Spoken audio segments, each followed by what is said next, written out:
आकाशवाणी लखनऊ से प्रस्तुत है प्रादेशिक समाचार।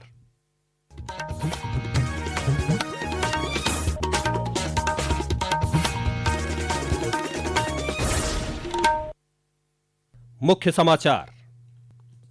भारतीय सशस्त्र बलों ने पाकिस्तान और पाकिस्तान अधिकृत जम्मू कश्मीर में आतंकवादियों के खिलाफ ऑपरेशन सिंदूर में 9 आतंकी ठिकानों को किया पूरी तरह नष्ट।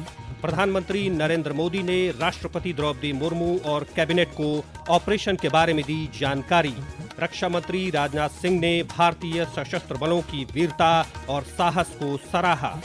पहलगाम आतंकी हमले में जान गंवाने वाले कानपुर के शुभम द्विवेदी के परिजनों ने प्रधानमंत्री और भारतीय सेना का जताया आभार। कहा, यह हमारे लिए गर्व का पल। और पाकिस्तान पर सैन्य कार्रवाई के बाद प्रदेश में जारी हुआ रेड अलर्ट। पुलिस महानिदेशक प्रशांत कुमार ने राज्य में सुरक्षा को और मजबूत करने के दिए निर्देश।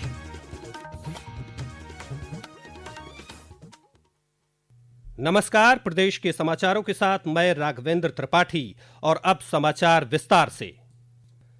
पहलगाम आतंकी हमले का जवाब देते हुए भारतीय सशस्त्र बलों ने कल देर रात पाकिस्तान और पाकिस्तान के अवैध कब्जे वाले जम्मू और कश्मीर स्थित आतंकी ठिकानों पर कड़ा प्रहार करते हुए ऑपरेशन सिंदूर संचालित किया। प्रधानमंत्री नरेंद्र मोदी ने रात भर इस सैन्य कार्रवाई पर नजर बनाए रखी। ऑपरेशन सिंदूर 25 मिनट का था और इस जवाबी कार्रवाई में पाकिस्तान और पाकिस्तान अधिकृत जम्मू कश्मीर में 9 आतंकी ठिकानों को नष्ट कर दिया गया। नई दिल्ली में भारतीय सेना, भारतीय वायुसेना और विदेश मंत्रालय की संयुक्त प्रेस वार्ता में भारतीय सेना की कर्नल सोफिया कुरैशी और भारतीय वायुसेना की विंग कमांडर व्योमिका सिंह ने बताया कि पहलगाम आतंकी हमले के पीड़ितों को न्याय दिलाने के लिए ऑपरेशन सिंदूर को अंजाम दिया गया। उन्होंने बताया कि ऑपरेशन कल रात 1:05 से 1:30 तक चलाया गया। कर्नल सोफिया कुरैशी ने पाकिस्तान अधिकृत जम्मू कश्मीर में स्थित आतंकी ठिकानों के नाम बताए जहां भारतीय सेना ने कार्रवाई की है। सवाई नाला कैंप मुजफ्फराबाद, यह एक लश्कर-ए तौयबा का ट्रेनिंग सेंटर था। 20 अक्टूबर 2024 सोनमर्ग, 24 अक्टूबर 24 गुलमर्ग, 22 अप्रैल 2025 पहलगाम। इन हमलों के आतंकियों ने यहीं से प्रशिक्षण लिया था। सैयदना बिलाल कैंप मुजफ्फराबाद, यह एक जैश-ए मोहम्मद का स्टेजिंग एरिया है। यह हथियार, विस्फोटक और जंगल सर्वाइवल ट्रेनिंग का केंद्र भी था। गुलपुर कैंप कोटली, यह एलओसी से 30 किलोमीटर दूर था। लश्कर-ए तौयबा का बेस था जो रजौरी, पुंछ में सक्रिय था। 20 अप्रैल 2023 को पुंछ में और 9 जून 2024 को तीर्थ यात्रियों के बस हमले में यहीं से आतंकी को ट्रेन किया गया था। बरनाला कैंप भिम्बर, यहाँ पर हथियार हैंडलिंग, आईईडी व जंगल सर्वाइवल का प्रशिक्षण केंद्र था। अब्बास कैंप कोटली, लश्कर-ए तौयबा का फिदाइन यहाँ तैयार होता था। इसकी कैपेसिटी 15 टेररिस्ट को ट्रेन करने की थी। कर्नल कुरैशी ने पाकिस्तान के अंदरूनी ठिकानों के नामों का भी जिक्र किया है।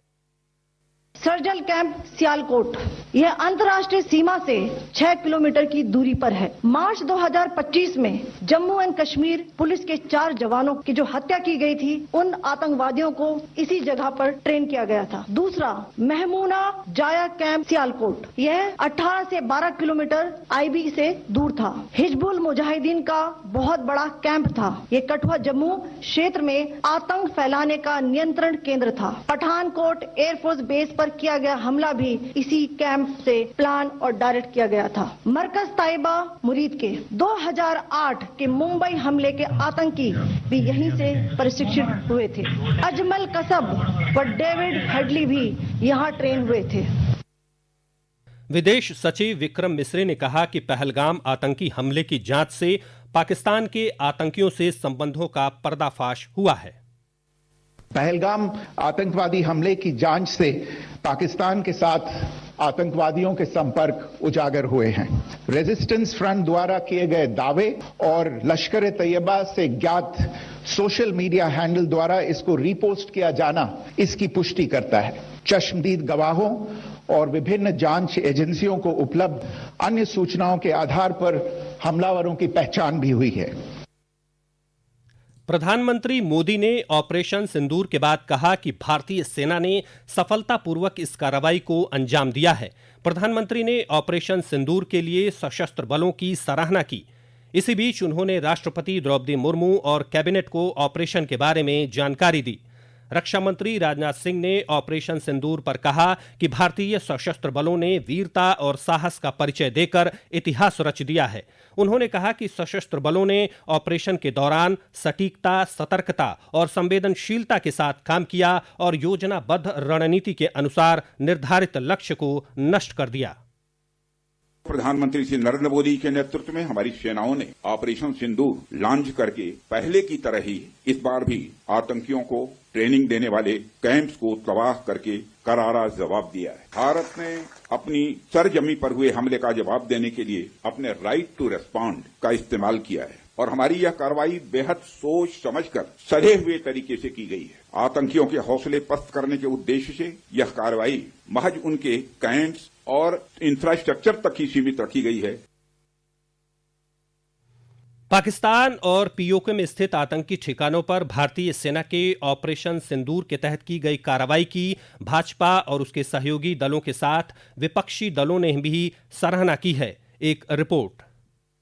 श्री शाह ने एक सोशल मीडिया पोस्ट में कहा कि ऑपरेशन सिंदूर पहलगाम में देश के निर्दोष भाइयों की निर्मम हत्या का भारत का जवाब है। श्री शाह ने कहा कि भारत आतंकवाद को जड़ से उखाड़ फेंकने के लिए दृढ़ संकल्प है। रक्षा मंत्री राजनाथ सिंह ने भी सशस्त्र सेनाओं की सराहना की है। विदेश मंत्री डॉक्टर एस जयशंकर ने कहा कि विश्व को आतंकवाद को कतई बर्दाश्त नहीं करना चाहिए। सूचना और प्रसारण मंत्री अश्विनी वैष्णव ने भी बदले की कार्रवाई की सराहना की है। लोकसभा में विपक्ष के नेता राहुल गांधी ने सोशल मीडिया पोस्ट में कहा कि उन्हें सशस्त्र सेनाओं पर गर्व है।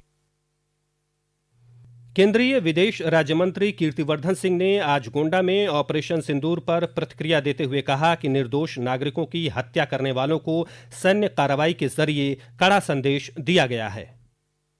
हम लोगों को अपने दुश्मनों को मुंहतोड़ जवाब देना है, खास करके ऐसे लोग जिन्होंने पहलगाम में निर्दोष लोगों की हत्या की, पर्यटकों की हत्या की। हमारे दुश्मन देशों को संदेश ले लेना चाहिए कि हम लोगों को उनके चप्पे चप्पे की खबर है, एक एक ठिकाने की खबर है और आगे ऐसे और एक्शन लेना होगा तो हम लोग उतनी ही मजबूती से लेंगे। मुख्यमंत्री योगी आदित्यनाथ ने ऑपरेशन सिंदूर पर भारतीय सेना की सराहना की है।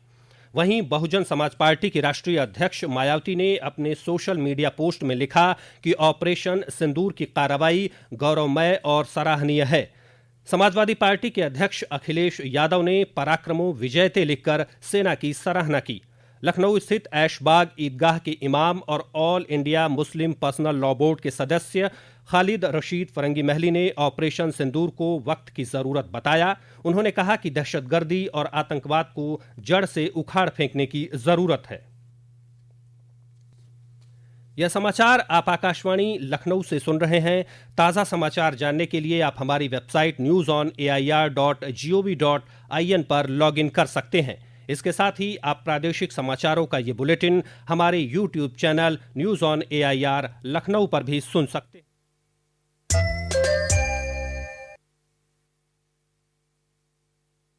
विधानसभा अध्यक्ष सतीश महाना आज पहलगाम आतंकी हमले में जान गंवाने वाले कानपुर के शुभम द्विवेदी के परिजनों से मिलने उनके घर पहुंचे। इस मौके पर श्री महाना ने कहा कि हमारी सेना ने जिस पराक्रम के साथ आतंकी ठिकानों को नेस्तनाबूद किया वह हमारे लिए बेहद गर्व का पल है। सेनाओं के प्रति जितना भी हम आभार देकर जितने भी उनके शौर्य गाथा गए वो कम है। ये उन 26 निर्दोष बच्चों को इन्होंने हत्या करी है पिछले दिनों पहलगाम में, उनका बदला तो है ही है। उसके साथ साथ 26/11 का भी बदला है, उसके साथ साथ पुलवामा का भी बदला है, क्योंकि सारे आतंकी जहां जहां वो अपने ऑपरेट करते थे सारे के सारे उसको ध्वस्त करने का काम हमारी सेनाओं ने किया है। शुभम द्विवेदी के पिता संजय द्विवेदी ने कहा कि हमारी सेनाओं ने जिस तरह से आतंकी ठिकानों को नष्ट किया है यह पहलगाम हमले में मारे गए लोगों के प्रति सच्ची श्रद्धांजलि है। शुभम की पत्नी ऐशानिया ने ऑपरेशन सिंदूर के लिए प्रधानमंत्री और भारतीय सेना का आभार जताते हुए कहा कि आतंकवाद का पूरी तरह खात्मा जरूरी है। हम इस देश की बेटियां हैं, हम खड़े होंगे, हम लड़ेंगे, हम लड़ रहे थे और आज मोदी जी ने ये करके हमें दिखा दिया है कि वो भी हमारे साथ उसी लड़ाई में खड़े हैं, वो जाके बदला लेके आएंगे, लिया है और ये सिर्फ शुरुआत है। जितने भी आतंकवादी है सब खत्म हुए। केंद्रीय गृह मंत्री अमित शाह ने आज सीमावर्ती राज्यों के मुख्यमंत्रियों, पुलिस महानिदेशकों और मुख्य सचिवों के साथ बैठक की। बैठक में उत्तर प्रदेश, पंजाब, राजस्थान समेत अन्य राज्यों के मुख्यमंत्री और लद्दाख तथा जम्मू कश्मीर के उपराज्यपालों ने भाग लिया। भारत की पाकिस्तान पर सैन्य कार्रवाई के बाद प्रदेश में रेड अलर्ट जारी कर दिया गया है। प्रदेश के पुलिस महानिदेशक प्रशांत कुमार ने कहा कि पुलिस की सभी फील्ड संरचनाओं को रक्षा इकाइयों के साथ समन्वय करने और महत्वपूर्ण प्रतिष्ठानों की सुरक्षा को मजबूत करने का निर्देश दिया गया है। डीजीपी ने कहा कि यूपी पुलिस हर नागरिक की सुरक्षा के लिए पूरी तरह सतर्क और तैयार है। वहीं भारत नेपाल सीमा पर भी सतर्कता बढ़ा दी गई है। पुलिस और एसएसबी बॉर्डर पर संयुक्त गश्त कर रहे हैं। हर आने जाने वाले की गहनता से तलाशी व जांच पड़ताल की जा रही है। रेलवे स्टेशनों पर भी सुरक्षा बढ़ा दी गई है। प्रधानमंत्री नरेंद्र मोदी की अध्यक्षता में आज हुई केंद्रीय मंत्रिमंडल की बैठक में कई महत्वपूर्ण प्रस्तावों को मंजूरी दी गई। मंत्रिमंडल ने औद्योगिक प्रशिक्षण संस्थान आईटीआई के लिए राष्ट्रीय योजना को बढ़ावा देने और कौशल विकास के लिए कानपुर समेत देश में 5 राष्ट्रीय उत्कृष्टता केंद्रों की स्थापना को मंजूरी दी है। पेश है एक रिपोर्ट। यह योजना 1000 सरकारी आईटीआई को हब में अपग्रेड करने और 5 राष्ट्रीय कौशल प्रशिक्षण संस्थानों की क्षमता बढ़ाने पर ध्यान केंद्रित करेगी। इसमें इन संस्थानों में कौशल विकास के लिए 5 राष्ट्रीय उत्कृष्टता केंद्रों की स्थापना भी शामिल होगी। मुख्यमंत्री योगी आदित्यनाथ ने कैबिनेट के इस फैसले के लिए प्रधानमंत्री का आभार जताया है। अपने सोशल मीडिया पोस्ट में उन्होंने लिखा कि ऐतिहासिक निर्णय युवाओं को कौशल युक्त बनाने के साथ ही उद्योग को सक्षम जनशक्ति और विकसित भारत के लक्ष्य को गति देगा। इसके अलावा आर्थिक मामलों की कैबिनेट समिति सीसीईए ने बिजली क्षेत्र को कोयला आवंटन के लिए नीति भारत में पारदर्शी तरीके से कोयला दोहन और आवंटन की योजना शक्ति में संशोधन को स्वीकृति दे दी है। आकाशवाणी समाचार कक्ष से शैलेंद्र शर्मा। गृह मंत्रालय के निर्देश पर देश के 244 वर्गीकृत नागरिक सुरक्षा जिलों में नागरिक सुरक्षा अभ्यास और पूर्वाभ्यास आयोजित किया जा रहा है। प्रदेश सरकार की विशेष पहल पर उत्तर प्रदेश के सभी जिलों में यह अभ्यास कराया जा रहा है। अलग अलग जिलों में मॉक ड्रिल का समय वहां के जिला प्रशासन ने स्थानीय स्तर पर निर्धारित किया है। मुख्यमंत्री योगी आदित्यनाथ लखनऊ में हो रही नागरिक सुरक्षा मॉक ड्रिल में शामिल हो रहे हैं। कई जिलों में आज शाम अब से थोड़ी देर बाद ब्लैकआउट का भी पूर्वाभ्यास होगा, जिसे लेकर जिला प्रशासन ने एडवाइजरी भी जारी की है। इससे पहले आज सुबह जालौन और उरई में मॉक ड्रिल हुई। उरई के राजकीय इंटर कॉलेज में मॉक ड्रिल के अभ्यास में आगजनी की घटना पर फायर ब्रिगेड की टीम मौके पर पहुंची और वहां पर बिल्डिंग में फंसे नागरिकों को सुरक्षित निकालते हुए अस्पताल पहुंचाने का अभ्यास किया गया। इस दौरान पुलिसकर्मी भी अलर्ट मोड पर रहे।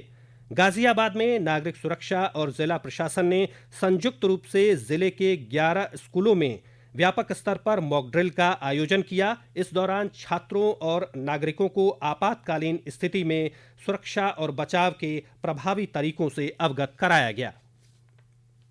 वाराणसी के पुलिस लाइन मैदान में मॉक ड्रिल के जरिए लोगों को किसी भी आपात स्थिति में बचाव के लिए जागरूक किया गया। वाराणसी के जिलाधिकारी सत्येंद्र कुमार ने बताया कि आवश्यकता पड़ने पर आम नागरिक किस प्रकार से अपनी हिफाजत खुद कर सकते हैं। सामान्य विश्वविद्यालय प्रवेश परीक्षा स्नातक CUET UG 13 मई तक के लिए स्थगित कर दी गई है। राष्ट्रीय परीक्षा एजेंसी ने कल रात यह घोषणा की। पहले यह परीक्षा 8 मई से शुरू होने वाली थी। और अंत में मुख्य समाचार एक बार फिर। भारतीय सशस्त्र बलों ने पाकिस्तान और पाकिस्तान अधिकृत जम्मू कश्मीर में आतंकवादियों के खिलाफ ऑपरेशन सिंदूर में 9 आतंकी ठिकानों को किया पूरी तरह नष्ट।